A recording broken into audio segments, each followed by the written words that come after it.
Okay, everyone. So let's come back to the meditation again. And as always, we start out with just calming things down and letting things be, allowing mindfulness to arise.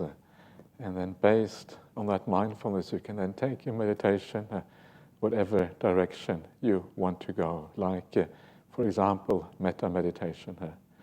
And we have just heard that apparently Ajahn has been taken to hospital recently, so might be this is a good time to send her some metta. And so we'll do some metta meditation tonight, but start off as usual with just calming down and giving rise to a solid mindfulness before we take it any further.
And if you can, just direct your mind to that sense of peace.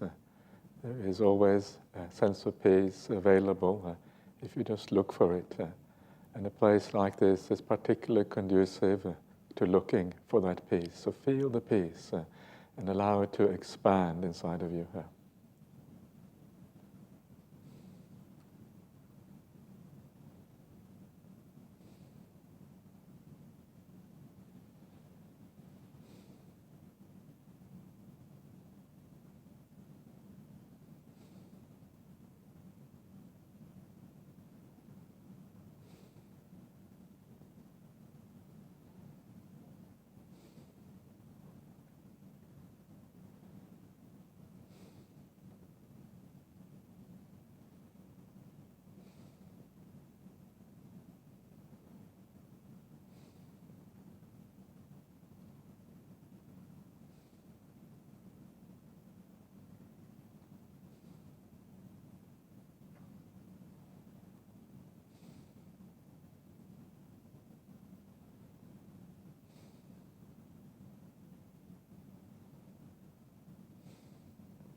And now just, if you like, take a few moments just to recall the experience of these qualities we're trying to develop on this path.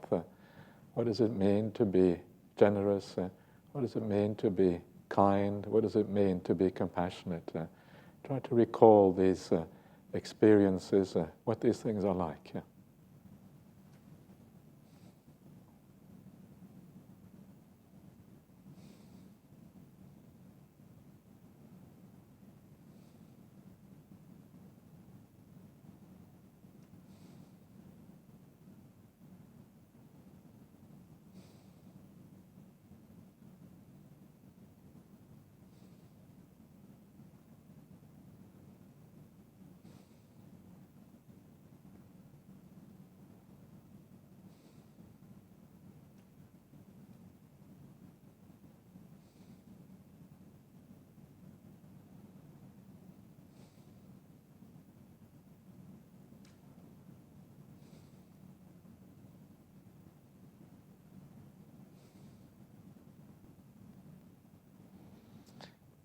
And now for those of you who know Ajahn Brahmali, she was a person who had so many of these qualities. He's worked so hard for Buddhism for so many years, the pioneer at the Masara monastery, striven so selflessly for such a long time. Thank you, Ajahn Brahmali, for being such a marvelous and wonderful spiritual companion. We wish you all the very best.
And now, if you wish, just turn your attention to the northern direction. It doesn't matter where it is. And just remind yourself once again that there are so many beings, so many people in this world with these kind of marvelous spiritual qualities. Thank you to all those people in the north. Thank you for being here, for making this world a better place. May you be well and happy.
And then, if you like, you can turn your mind around to the eastern direction, and you can bring in, if you wish, all the devatas, the divine beings in this world, beings with very more purity, with greater kindness and compassion and care in this universe. Thank you for being part of this world, for brightening up this world. May you all be well and happy.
And now, if you like, you bring your attention around to the southern direction, all the beings in the south. And if you like, you can add the perception of all the well-practicing monastics in the world. What a wonderful thing it is to have people, beings, who dedicate their lives to these teachings and to practice them to the best of their ability. May all those beings in the southern direction, may you be well and happy.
And now bring your attention around to the western direction.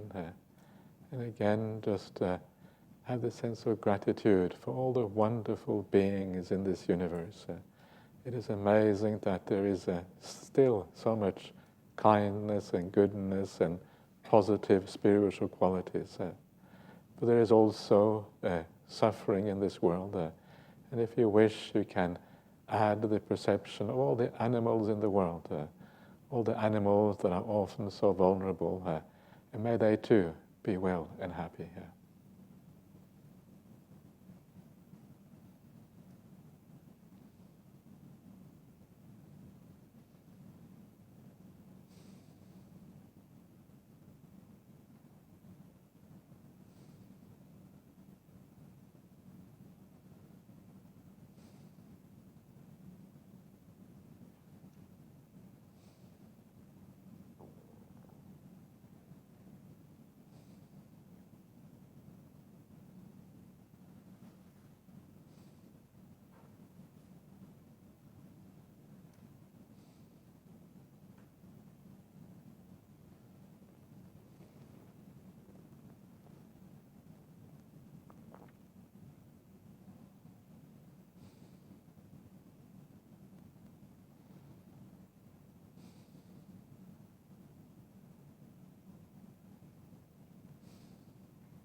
And now bring your attention back to Ajahn Brahmali once again, this wonderful person with all these marvelous qualities, who's worked so extraordinarily hard for the Buddhist cause, and has done things that is very difficult to do in this world.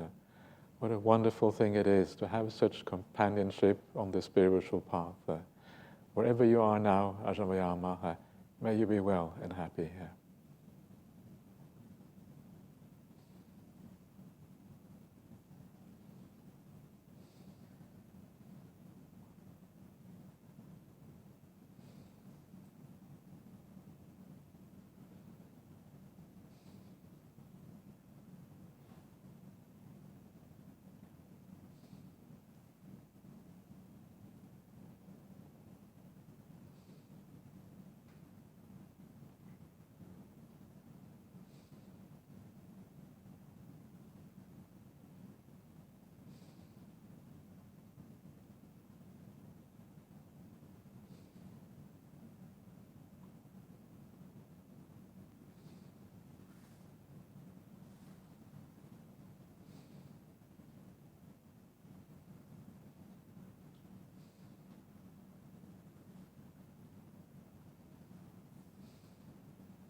And now just come back to your breath and just stay with your breath for a few moments.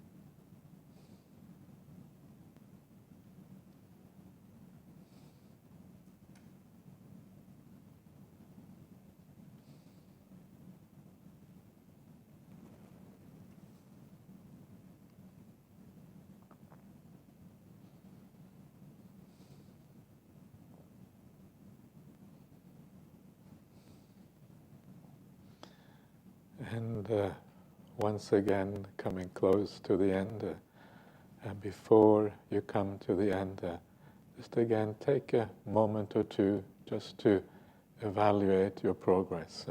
How do you feel now? And if you do feel more at ease and relaxed and the good qualities have increased, ask yourself why that is the case.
Okay, thank you. Okay, everyone. So now we can carry on with some more questions. And okay, there's a there's a lot here, which is good. So let's see what happens tonight. Okay, number one. Firstly, thank you for being awesome. Okay, that is a good start. Yeah, I'm gonna. This is a good way to get the most out of me when you want to ask a question. Kind of start with something like that, and I really kind of, what can I do? Anyway, I thoroughly enjoy listening and thinking with you, especially in these Q&A sessions. It is commonly suggested not to change the type of meditation practiced. Could you comment on the seasonality of the type of meditation? Where and when does metta meditation fit in here? What I usually do, I just try to follow the instructions of the Buddha in the suttas, and that's kind of why I like to do these sort of courses when we focus on the suttas throughout. And the meditation that the Buddha talks about again and again in the suttas is the breath meditation, and so I like to focus on that. But it doesn't mean that that is exclusive. The way that the Buddha teaches metta in the suttas is mostly to do with how we live, how we live by body, speech, and also by mind, how we think about people. So that is the main aspect, and I would really recommend you, when it comes to metta, make sure you put it into practical use before you try to do it through meditation practice. Make sure you think about people in the right way, that you have a sense of understanding, compassion, seeing the good qualities in people around you. And as you do that, you are creating a very strong foundation for doing metta also in meditation. But it can be quite hard to give rise to these feelings in meditation. Yeah, not everyone is capable of doing that. And it really depends on all these other developments. First of all, the way that metta is described in the suttas, usually it comes after samadhi. Yeah, that's usually the place of it in the suttas. It is very rarely developed kind of as a stand-alone meditation in this way. There is an example from the Visuddhimagga, but usually not. So there isn't any kind of good answer to this. I would recommend you to focus on the meditation of the Buddha, which is anapanasati. However, you may find that that is too difficult, it doesn't really work for you, and then you can do something like the metta meditation to help you get in the right mood for metta. This is hard, yeah, it's hard enough to do here when you have good company around you, even more difficult at home. So get some guided meditation, yeah, someone you trust with doing metta, someone you know does this really nicely. There are some people in this world who specialize in metta meditation, people like Ajahn Sujato. He specializes in that. People like Venerable Chanda, she is a kind of also very good metta meditator. So you can find someone who you feel guides you in a good way, just to put you in the mood, to help you in the right way, because this can be difficult at home. Yeah.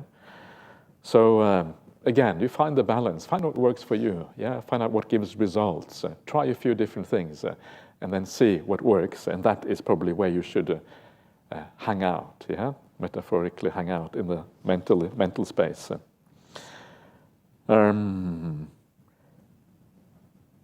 Yeah. Okay, so good luck.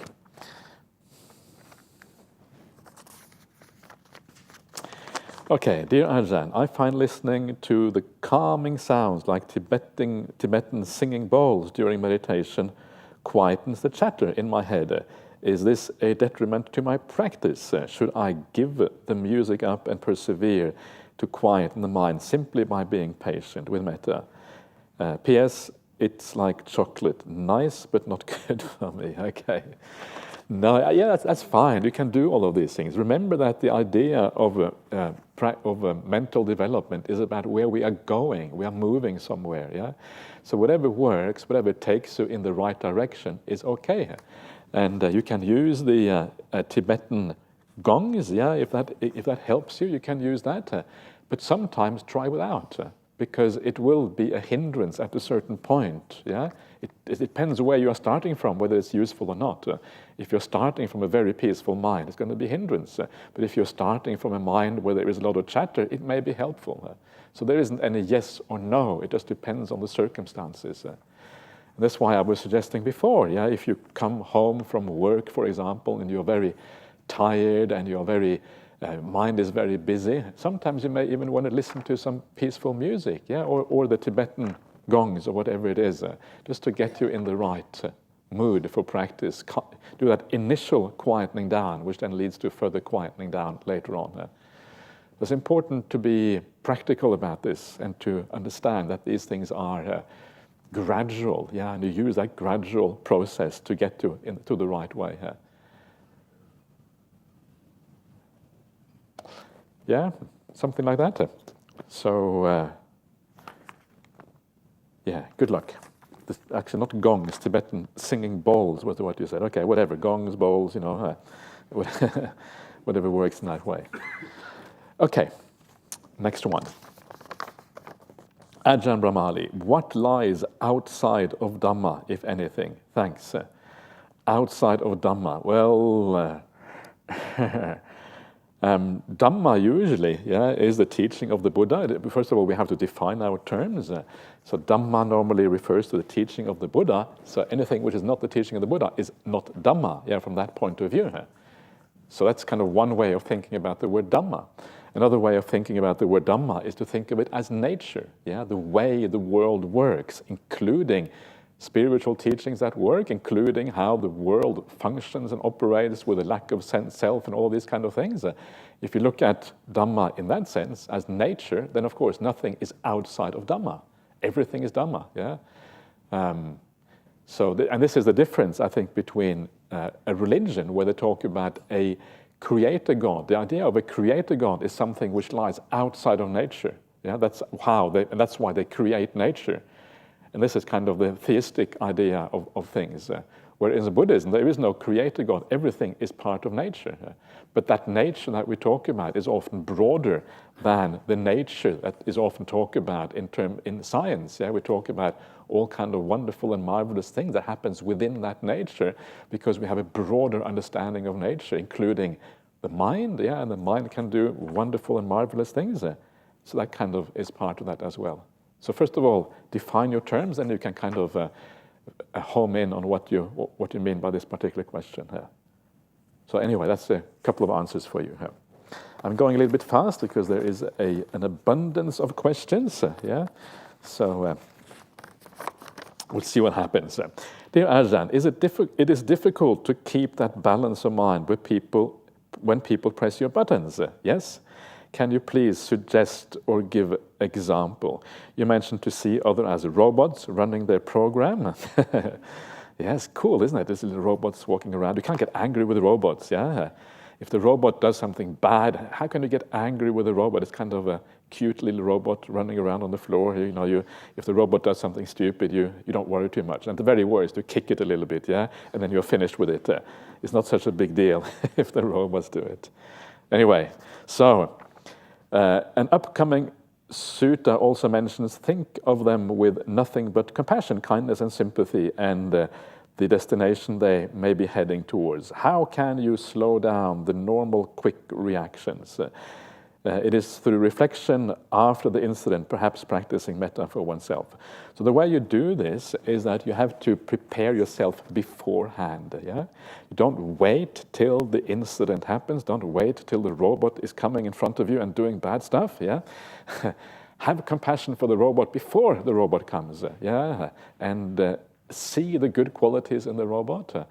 Robots have many good qualities. Yeah, they do chores or whatever for you. So be happy with those. See the good qualities in the robots around you. And as you do that, next time around, because you have built up a perception of the good qualities in the people around you, notice the people in your life that are difficult. Build up the perception on the shelf of perceptions in your mind of that particular person. See the good qualities. And as you do that, next time that person comes, your reaction will be different. So you have to prepare yourself. Yeah, you're not going to be able to really, at the time, things have to happen almost automatically. Yeah, okay, it's happening. Mindfulness comes, and then you bring down that perception from your shelf of perceptions, and you apply it at that time, and then it will work if you have developed it. So these are the things that we can develop now during this retreat. Yeah, notice your problems. What are your sticking points? What are the people who press your buttons, yeah, and then develop these perceptions for these people. And well, I'll come to much more about this when hopefully tomorrow we'll come to this beautiful sutta which talks about this in great detail. But you have to develop these things beforehand, and then you are on track. These are quite simple things to do. Yeah, they're not difficult. And they're only difficult insofar as you have to persevere and practice them and commit to them. But they're not sometimes the problem we're talking about, the deep sides of Buddhism, which we have talked quite a lot about during this retreat, all the non-self and all these kind of things, is that people think Buddhism is just too difficult. But actually, no, it's actually really, really simple. It's just that when we talk about it, it kind of sounds very difficult. So we bring it back to the basic things. And these are things that everybody can do. It is not about your abilities, it is about your commitment. So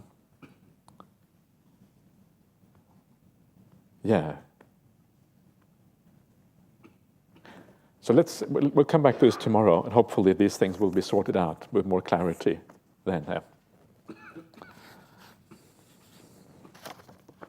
Dear Ajahn Brahmali, thank you for your teachings. I do enjoy your humor, intellect, heartfelt offerings. I can't say my meditation has been very deep, but I'm certainly learning a lot about expectations and letting go. Great, marvelous.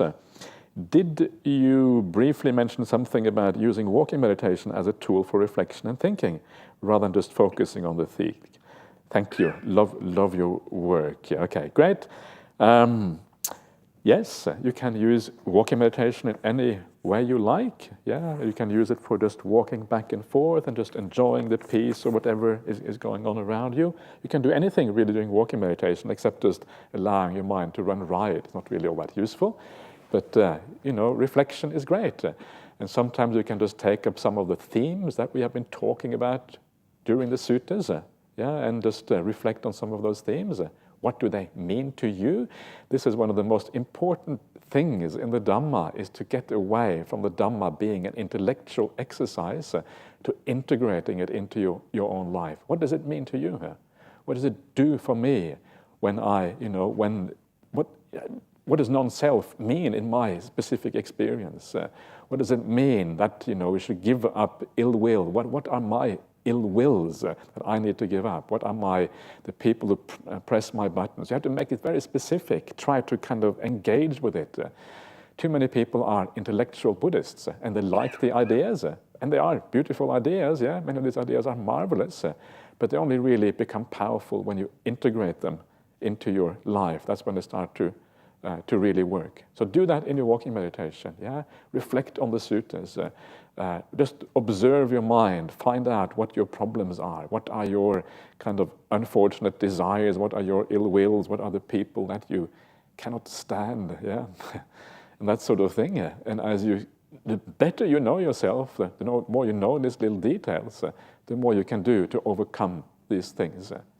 You can do death meditation. Yeah, we'll do a guided death meditation tomorrow. You can do that while you're walking as well.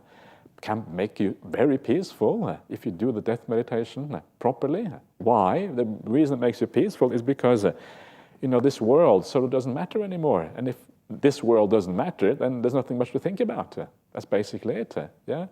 So death meditation can make you very peaceful. Can make you ready to die. Yeah, and that's sort of very, very useful. You can do the metta meditation while you walk. Sometimes you just want to relax. Yeah, if you've been focusing a lot and the meditation hasn't been perhaps going super duper well, sometimes you just want to relax and be at ease. So you just walk back and forth. Yeah, enjoying whatever it is, the sunshine, the nature, the rain even, whatever it is, and just enjoy and just be here, be peaceful, be with things, all of these things are possible to do during walking meditation. Okay. Dear Ajahn, how do I get my breath to vanish when meditating? I can sit with it comfortably, but don't know where to go next. Thank you. You don't go next, don't go anywhere next. Just hang out with the breath, keep on sitting comfortably with it and see what happens. Don't go anywhere. Don't have any expectations. Don't try to do anything. What you're doing is exactly right. Yeah. If you don't go deeper, then usually the reason is that there is not enough happiness, perhaps, with the breath. You need to add a bit of joy and happiness with it. Yeah. So you need to, and you can do that in. We have talked about this already.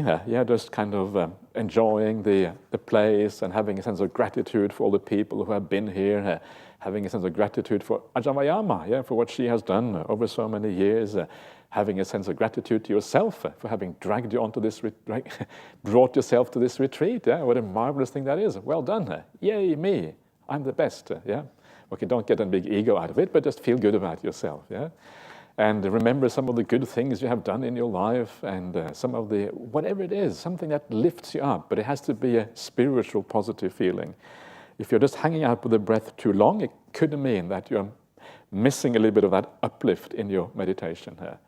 But the general idea is just not to really try to go anywhere, just to hang out with the breath. And as you hang out, eventually things will start to happen here.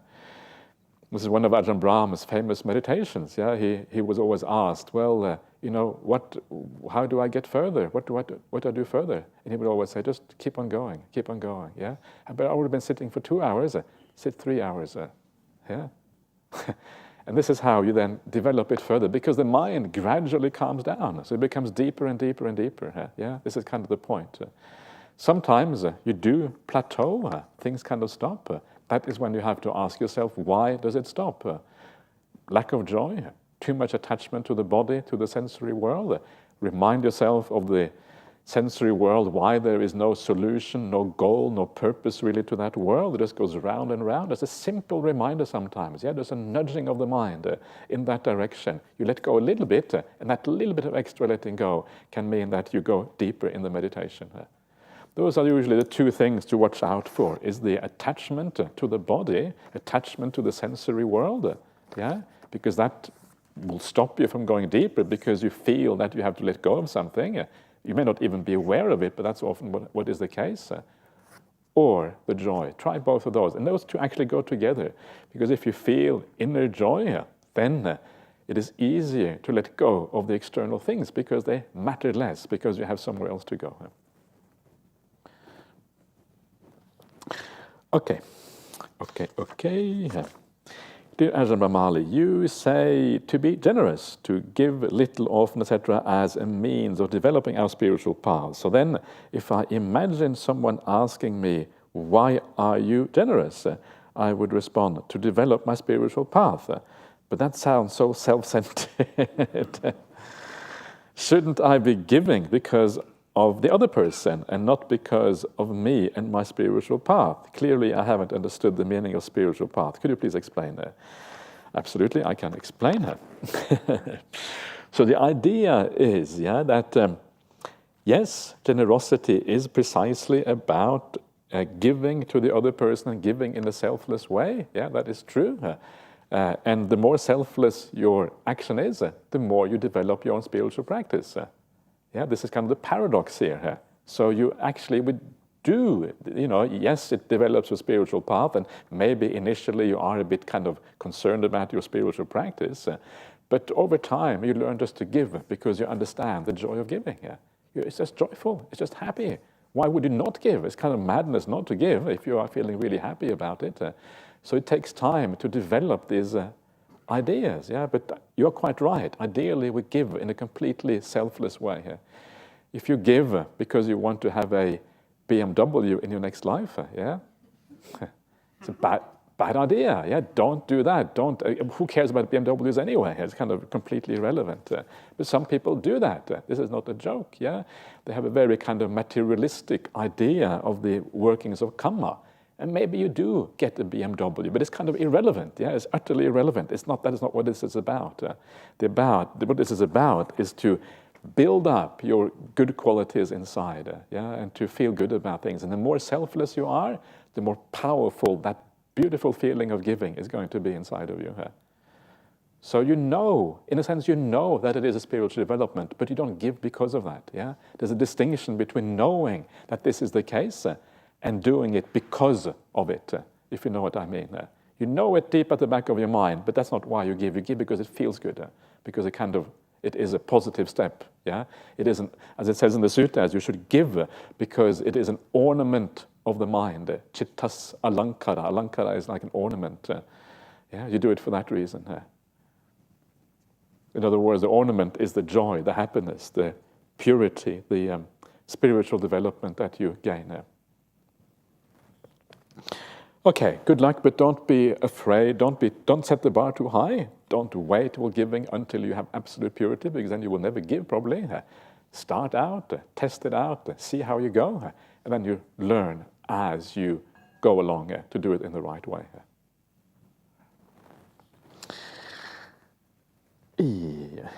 Okay.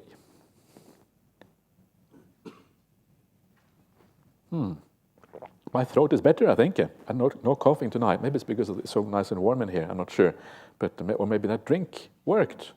I think that drink, someone gave me a nice drink. That was really, really good. So anyway, dear Ajahn, this note even has a date on it. That's really cool. That's very... Anyway, dear Ajahn, once again, my gratitude towards you for all the teachings.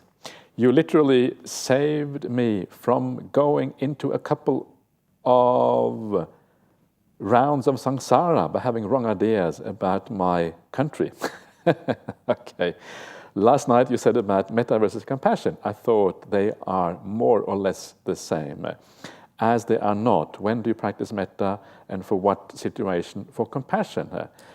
If I don't know, just practice kindness. Okay, yes, it is okay.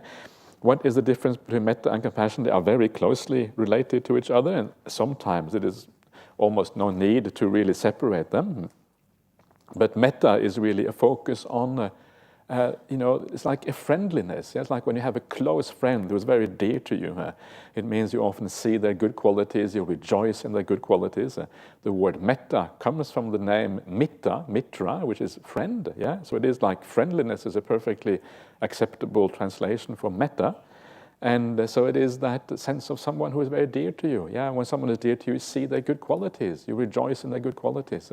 So you see, when you see the good qualities in someone, then you kind of get off on that, and you feel so happy to be in the presence of someone with all these marvelous qualities. Thank you for being my friend. Wow, I feel so lucky to have these beautiful spiritual friends in my life. And you get this uplift simply from that thought. Compassion is more like when you see the suffering in the world. It is like when you want to help others with suffering. You see some vulnerable animal. Ajahn Brahmali has his meditation of the little kitten in his lap, and he looks after a little kitten, because a little kitten is vulnerable.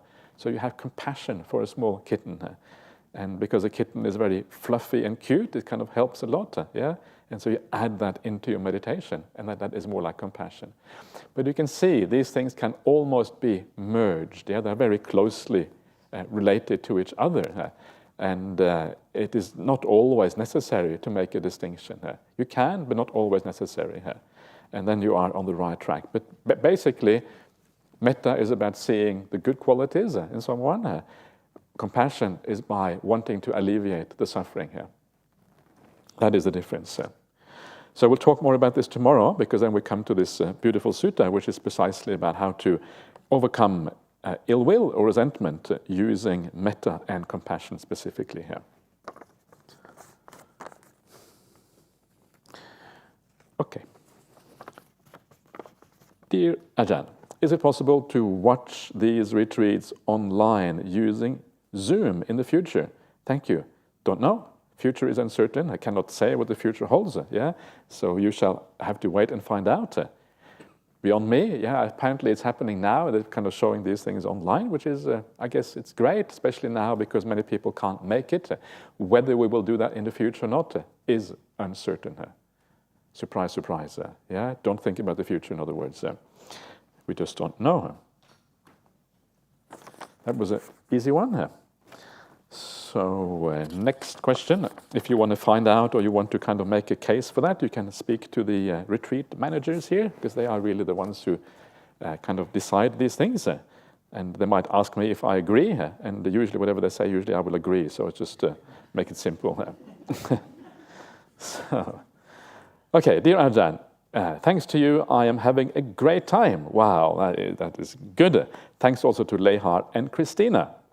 While in meditation, when I heard an external sound, for instance, a door bang or snoring, etc., what is the best way to deal with those sounds? Try to ignore or register the sound or move on. But some constant sounds, at times difficult to move on, not necessarily annoying, but they are there. Please teach me some techniques. This is the question we had the other day, isn't it? It's exactly, I think it has been resubmitted on purpose, or is it just probably just an accident? But we have been dealing with these things already, so I will leave that out for now, and tomorrow we're going to talk more about that anyway. Hello, Ajahn. I have a questions, okay. It's kind of a questions S in parentheses about the energy of the mind. What is it? What is the fuel? How does meditating affect this energy? Does it add fuel or remove the things that consume the mind's energy, allowing the intrinsic energy in the mind to grow? Either way, my mind has more energy now than it has had in 10 years. Thank you very much. Yay! Well done. That's marvelous. And you can see the beauty of having energy, being energetic inside, is the opposite of depression. When you're depressed, you're lacking energy, and when you kind of wake up and you feel happy and things, then the energy arises. So first of all, is it intrinsic to the mind? Well, not really, because the mind is just what you have at any time. Yeah. So when the mind is defiled, there is no energy. At that time, the mind doesn't have energy. When the mind is pure, then there is energy there. So you could argue that it is intrinsic to the pure mind. Yeah, it is an aspect of the pure mind that is energy. But mind is just whatever conditions are present at any one time. Yeah, so it is not, mind is not something that kind of is a thing. It is just whatever is there at any time. And that's why you cannot really say that there is such a thing as an intrinsic mind. What is energy of the mind? It is the energy of the mind is just that feeling you have when the mind is energized, the feeling that you can do things, the feeling that you can apply the mind, yeah, the feeling that you can sit down and use the mind for a long time because the energy is very strong. The lack of energy is when you don't want to do anything, you just want to go to sleep. That's the lack of energy of the mind. Yeah, you know it when you see it. Yeah, I think we all know the lack of energy and the energy, what it means. What is the fuel of the energy? The fuel is the reduction of the hindrances. Yeah, the less hindrances you have in the mind, the less defilements you have in the mind, the more energy is in the mind. Energy comes together with joy and mindfulness. Joy, mindfulness, and energy kind of go together, and all of them are given rise to when the defilements go down. Defilements are the opposite of energy. Why is that? Well, because defilements, they consume energy. If you have ill will or you have desires, then it means your mind is always thinking about things, ruminating about it, hanging out in the future, hanging out in the past. It is rested, it is agitated, and all of these kind of things, and that obviously consumes energy. But the opposite is the mind that is still, that is peaceful. The more still the mind is, the more energy you have, yeah, because you're not exhausting the energy on all the restlessness and these kind of things. And that is why Ajahn Brahmali says his mind is like a nuclear reactor. Yeah. So that's kind of cool, I suppose. Yeah, it sounds a bit scary, almost nuclear reactor. Sounds like you might have an accident, but you don't. Yeah, it's a nuclear reactor without accidents. That's kind of the great thing about this. And this is a common experience. People say this. They have some real samadhi, real deep samadhi experience. And they say they have so much energy, they don't know what's going on. Yeah, for days afterwards, they kind of have this enormous energy. Yeah? And they feel like a transformed person. They had no idea this sort of thing was even possible. Yeah? So the fuel is the abandoning of the hindrances and the stilling of the mind. Yeah? Finding the spiritual joy and the stilling, that is how you fuel that energy. Yeah? And that is why meditation works, because meditation does still the mind. So then that is the fuel, yeah, and you then overcome the hindrances and all of these kind of things, and in this way, these things kind of come together. So that's marvelous. I'm really glad you are finding that energy, because this is one of the kind of purposes on this path. And just before today, we talked about the two kinds of powers, the two kinds of bala. One is the power of development, and you will have noticed that one of those 7 factors of awakening is precisely energy. Yeah? Energy is one of the requirements on the path. So it means that you are developing a little bit, yeah, of the awakening factors. It's pretty cool, isn't it? The awakening factors coming into place, doesn't that sound marvelous? Yeah. So you should feel so happy. Yeah, you are on the path, on the highway to awakening. Yeah. The awakening factors are happening here. Okay.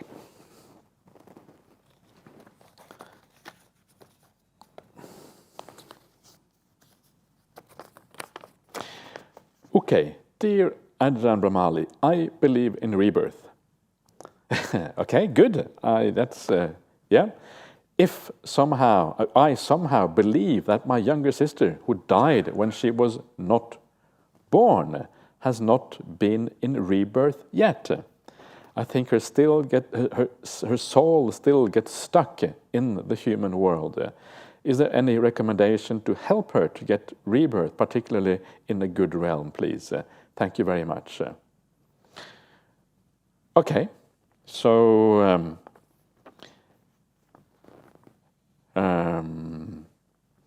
first of all, it's better to call it mind than soul. Yeah, soul has all these kind of additional ideas that sometimes might be problematic. So I prefer to use the word mind. Yeah, but anyway, it's just a minor thing. Just to kind of make the distinction between soul is usually means something that is a kind of has inherent characteristics. That's what I would say. So that means that it's more permanent. Yeah, whereas mind can be anything. It can be a fluctuating kind of conglomeration of mental qualities or something like that. So she might be stuck in the human realm. Okay, she's probably not the human realm, probably would be more like the ghost realm is probably what you mean. Yeah. So if she wasn't born, so she died before she was born, then she might be stuck in that intermediate existence that we talk about. It's possible, yeah. I don't know exactly how you would know that, but I guess it is possible that that is the case. So if that is the case, how you can help her? You can do something good on her behalf, yeah. This is one of the things that we do in Buddhism all the time. Yeah, we share the merit with people, so you can share the merit with her. Do an act of kindness, do an act of generosity, an act of charity.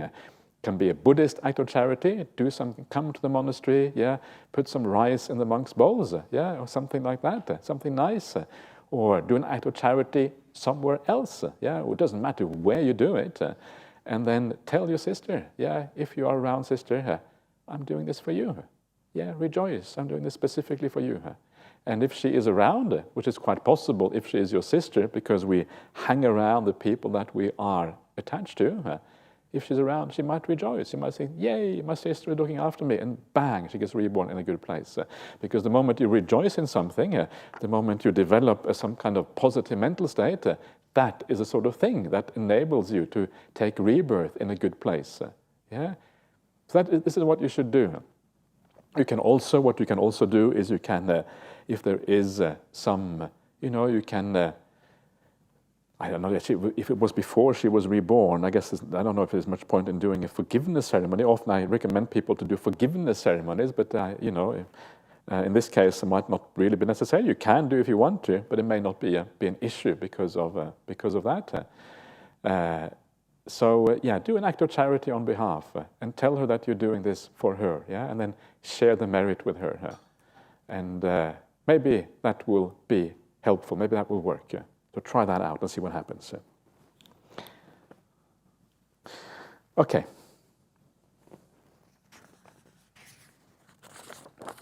Dear Ajahn, at the beginning of the retreat, you mentioned how the Buddha described Nibbana as a form of coolness. In yesterday's reading of the suttas, the Buddha refers to the eye-making, mind-making, and the sense and the self as feverish. At first glance, it appears so simple to get rid of the feverish self and the coolness of Nibbana is attained. But how do you get rid of something that doesn't exist? Yeah, exactly. Now you're getting the point. That's good. Yeah.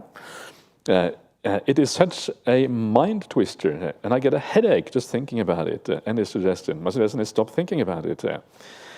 Yeah, because here we are on retreat, so don't spend too much time thinking about these things, because the reality is always very simple. The thinking is really what makes it kind of convoluted, because the thinking is usually coming from a place that is already a bit distorted and deluded. So the thinking isn't straight, and because the thinking isn't straight, there's no solution in that realm. The solution is in the realm of peace. So thinking is really a waste of time. So you become peaceful, and then you start investigating the things that you have achieved, the things you have left behind, and that is where you get these kind of insights. That's where it happens. But so the point is that yes, you do get rid of what you are getting rid of. Is the illusion. In other words, you're not actually getting rid of anything at all. What you're doing is you are emerging from an illusion, from a distortion of perception, a distortion of thought, a distortion of view. That is what you are emerging from.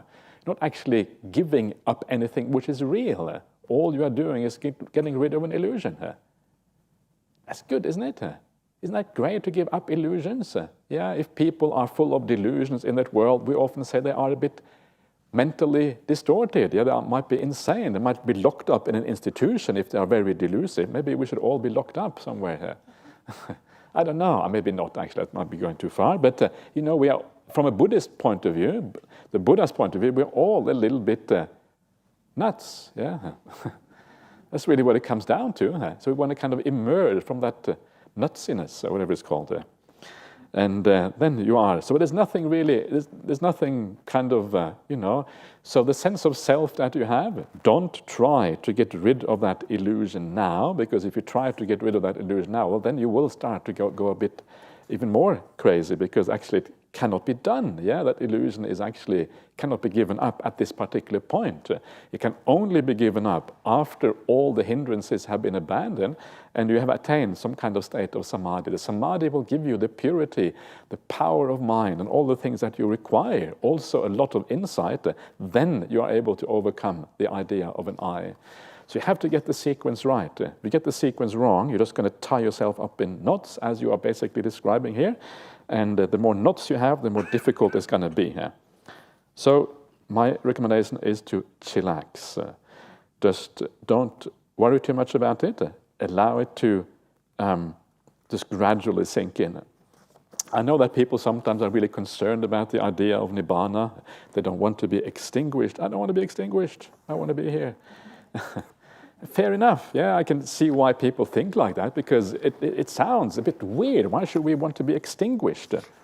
But remember that this is what we're doing in meditation. We are already being extinguished. As you make progress in a meditation, you are getting extinguished. Yeah, this is what's happening here.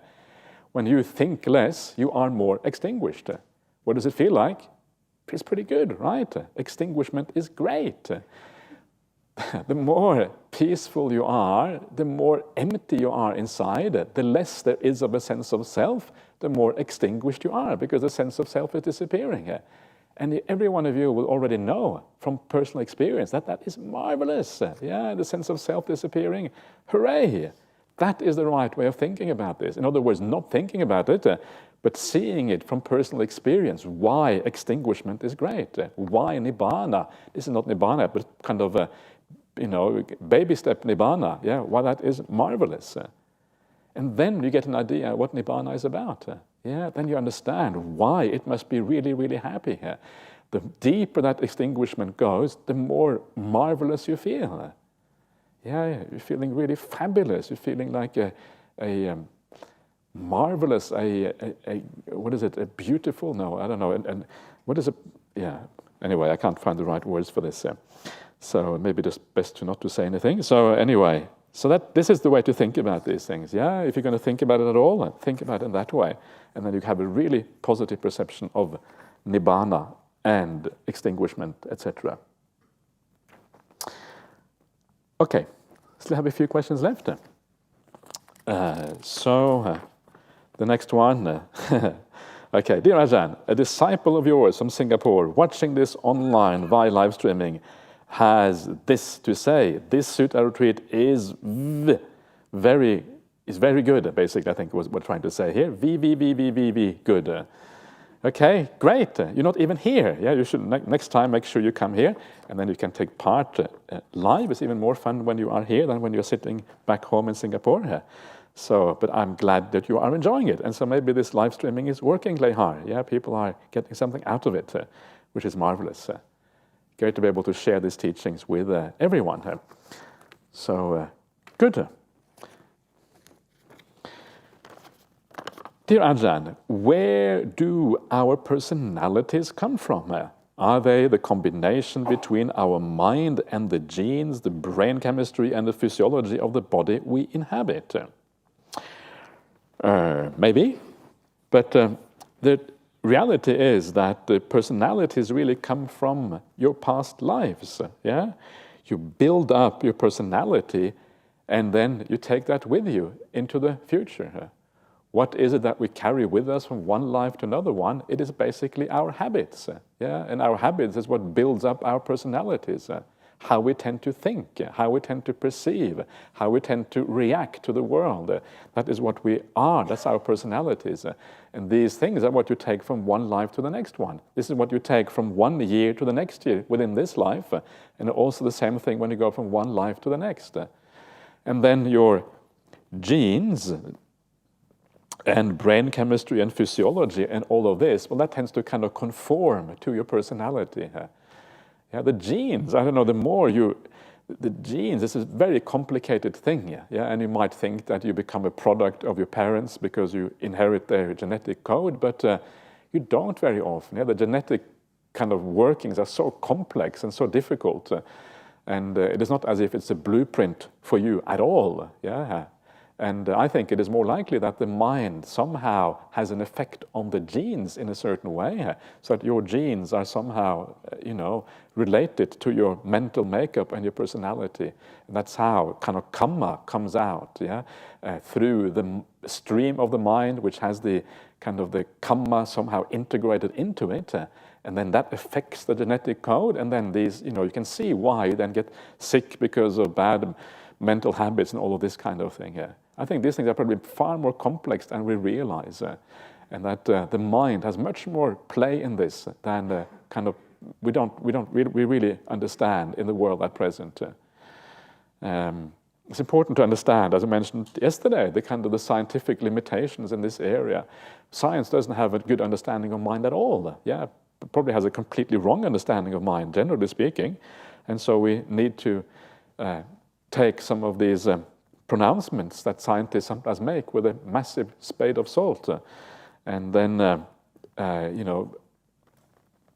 I think we can assume that there's lots to be found and discovered in this area, and that one of the things that will be discovered is the importance of mind in all of this. I take mind to be primary here.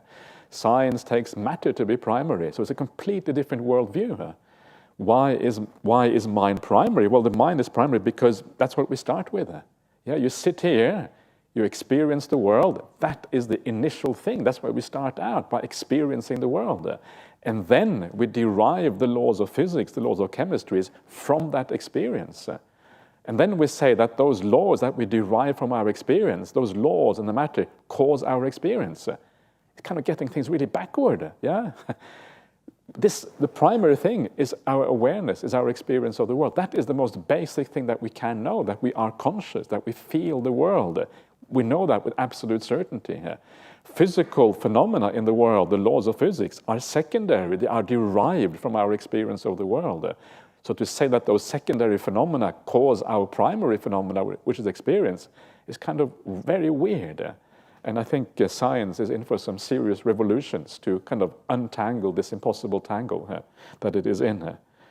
So mind is really what it is about, yeah? The personalities are what we have built up in the past, and then we continue to build up our personalities in the present life. And this is why I like to say that we are, in some ways, we are trapped in our personalities. Yeah? Our personalities are what we come with into this life. And because it is like a trap, we start to realize we better develop these personalities to get out of this trap, so that we can develop more of the good aspects of what it means to be a person. And then we will be on the right track. Yeah? So develop your person, that's really what we can do. Exactly where it comes from may not matter so much, as long as we have the view that these things can be developed.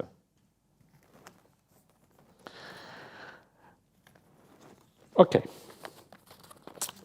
Dear Ajahn, I have a question similar to what you have gone through. Okay? I am the only practicing Buddhist in my family. Okay, I see. The friends surrounding me have no idea about retreats, etc. I am compelled to move with them and do not enjoy their company. Okay? Gee, that sounds pretty rough. Okay, the questions they ask is difficult to answer. They can't understand why I don't take alcohol and keep my ethical values. What is the best way to handle this situation? Number 2, does your family and friends in Norway still listen to your talks? Thank you. Okay, What is the best way to handle the situation? They don't understand why you don't take alcohol and keep my ethical values. You don't really have to explain. You just say, this is the way I live. Yeah, I'm happy. This is what makes me happy. I'm happy this way. I'm following the doctor's advice. The doctor says, keep your ethical conduct. Who is your doctor? The doctor is the Buddha, and then you are in business. Yeah, that's the way to do that. So you don't have to justify yourself. Yeah, you just do what you do because it makes you happy. Tell them it makes you happy. How can they argue against that? That is kind of the fundamental thing, the right to all of us to be happy in this world. If it makes you happy, then no one can really argue with you. So that is kind of, I think, the bottom line. So, one of the things that I learned is that you cannot really convert your family members or your friends. You have to kind of convert them through your example. So live well. Don't try to convert them. Don't try to kind of not drink in their face. Look, I'm not drinking. I'm better than you are. You are just dodgy characters. Yeah, I'm the real deal. And you are not. If you do that, it's going to be very unpleasant, and they're not going to listen to you at all. So just do it because you know it is right. Don't even talk about it. And as you develop, as you treat them well, you do the right thing, you live the Buddhist path, then one day, out of the blue, they will start. Maybe, it's not guaranteed, maybe they will start taking an interest. They will say, whoa, what happened to you? What's going on? That's really interesting. Yeah, what are you actually doing? Yeah, can I come to you to the monastery maybe? I'd like to meet this fellow, Ajahn Brahm, don't know what he's about, but it would be cool to meet him. Suddenly something turns, and it's very hard to know exactly what it is or at what point, but suddenly something turns.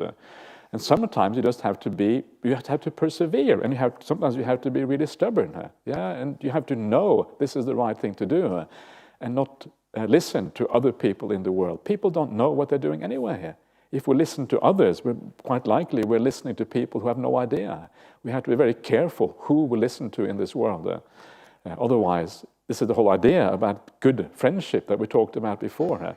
And just because someone happens to be your family member does not mean that they are wise. Yeah. I mean, I had a very good family. My parents were great, and everything was good, but they weren't wise from a Buddhist point of view. They were decent people. They lived kind of reasonably ethical lives. They drank, sometimes a bit too much, in my opinion, but anyway. And they were, but they weren't wise. So when I decided to become a monk, it wasn't as if they were going to stop me. Yeah, I did what I wanted to do. So you just carry on, do what you have to do. Don't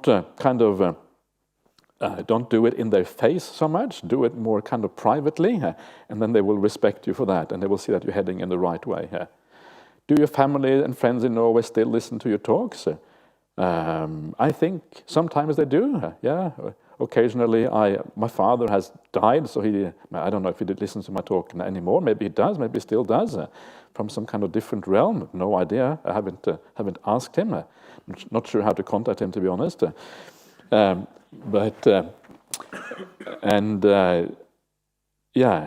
sometimes, yes, I do find the family and friends do listen to talks. My brother, he meditates every day, for example. It's pretty cool, in the morning, even though he has a family, a wife and 2 kids.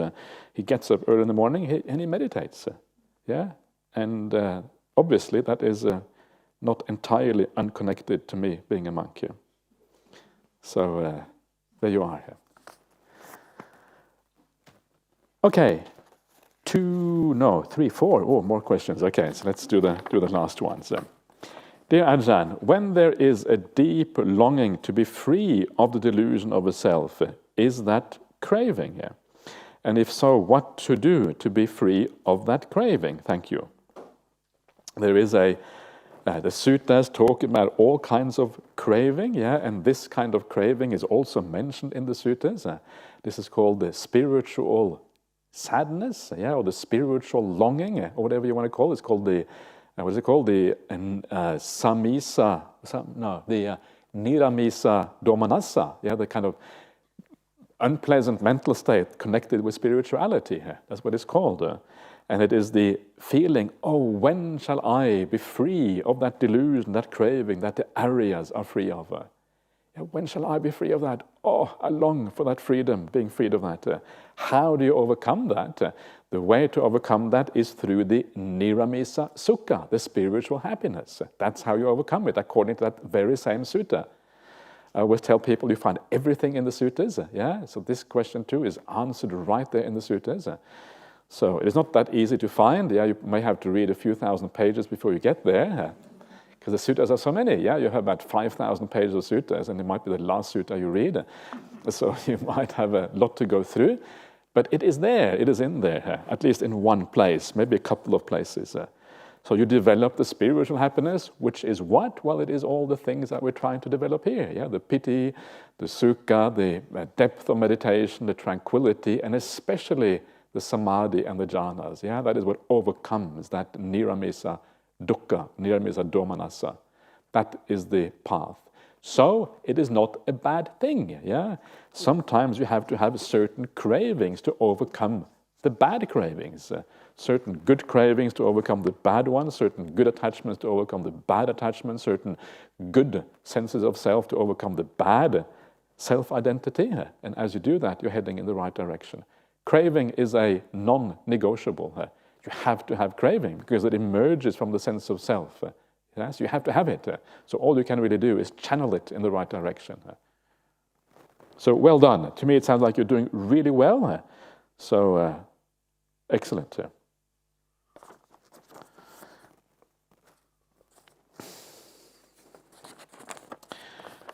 Okay. Dear Ajahn, when teaching right immersion, right stillness, Noble Eightfold Path, did the Buddha intend right immersion to practice to attain samadhi? If not, which are the right levels of immersion or concentration? Thank you. So immersion here is Ajahn Sujato's translation for samadhi. And I don't know, do you like that translation? Maybe not, It's I think I prefer Ajahn Brahm's translation, which is stillness, because to me stillness means something emotionally. I know what that feels like. Immersion, it kind of works as well, but it's not as intuitive to me as stillness. It's a bit more intellectual, perhaps.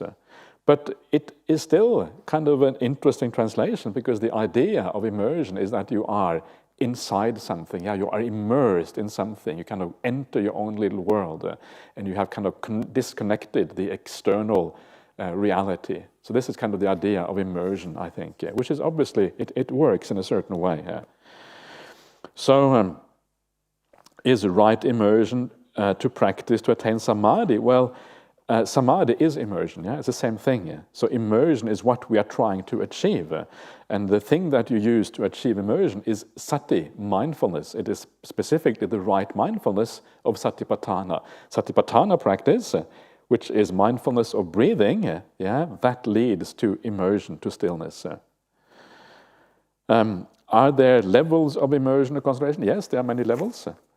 So in the right immersion, the right stillness, the right samadhi, there is 4 levels. And then there are levels beyond that, but those 4 levels are the kind of the things that we're trying to, which are part of the Noble Eightfold Path, which is the end point of this practice. So you keep on watching the breath, and the promise of the Buddha in the Anapanasati Sutta, as we shall see soon, is that if you practice the breath, watching the breath, being with the breath in the right way, then you will attain samadhi in this way. That is the path to that kind of samadhi.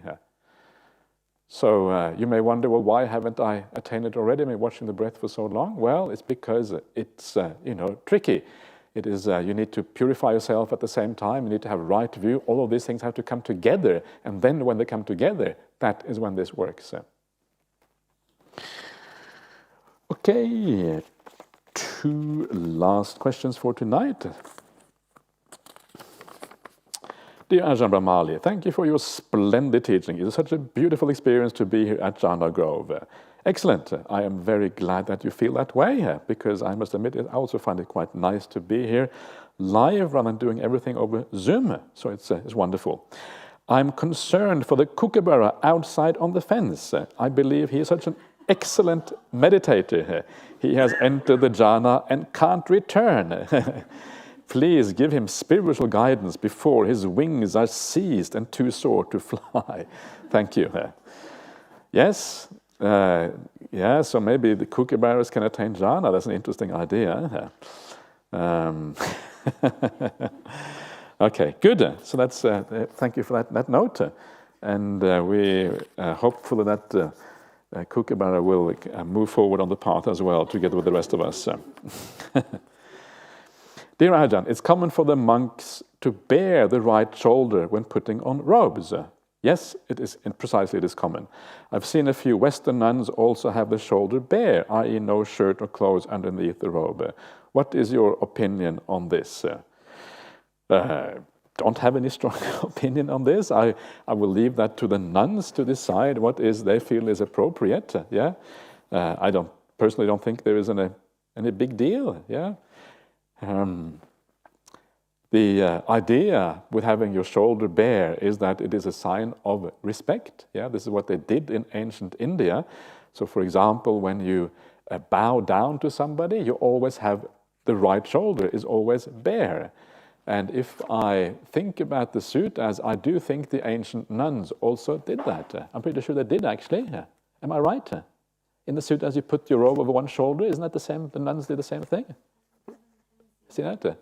I think they do. I think the bhikkhunis do that as well, because these are all, in the Vinaya Pitaka, you see these kind of standard formulas, for how they would live. And always, before you pay your respect to somebody, you put your robe over one shoulder. And this is why we do this, because we have just inherited that tradition from ancient India. So when we bow to the Buddha statue, you always put your robe over one shoulder first. And sometimes you will see monks from certain countries, especially the monks from Burma, if they are wearing robe over both shoulders, they would never bow to the Buddha statue, because they would consider it disrespectful. You will see that. Only when they have one shoulder bare. So I would say either way, as far as I can remember now, we'll check it out tonight, but I'm pretty sure that the nuns too in ancient India would actually bare one shoulder before bowing down. I'm pretty sure they would do that. So this seems to be done by both male and female monastics.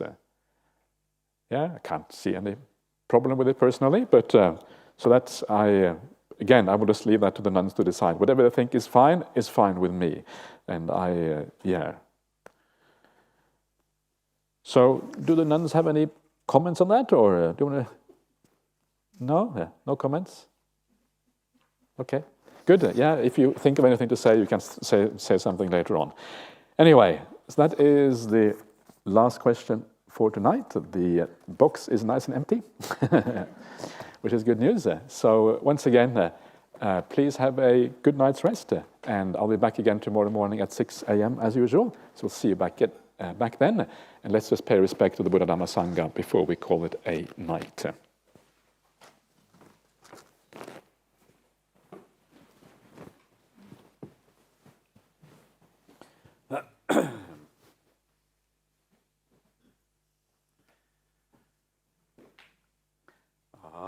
Arahang Sama Sambuddho Bhagava Buddhang Bhagavantang Abhivademi Svakato Bhagavata Dhammo Dhammang Namasami Supatipanno Bhagavato Savaka Sangho Sanghang Namami.